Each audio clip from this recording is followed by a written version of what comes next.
TV hit all the places. And today,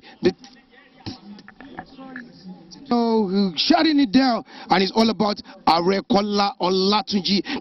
Let me just say, that man is that Igbagbo Yoruba. I respect you, sir.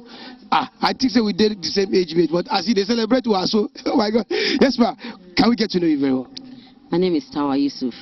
Táwa Yusuf. I used to hear that name very well. How are you two? What can you just say about Kola Olatunji today, ma'am? Mr. Kola, as I fondly call him. I remember the first time we met. We actually met through the phone, you know. We met through a client, you know, and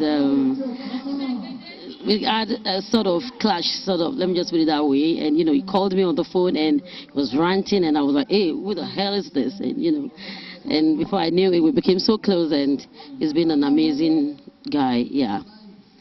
So, madam, when you said you met him through a platform, and you said some beautiful things about him, what can you say when he's told and when he says 50? What can you say about that? I never believed he is 50. Really, he looks younger than his age, and of course he is 50.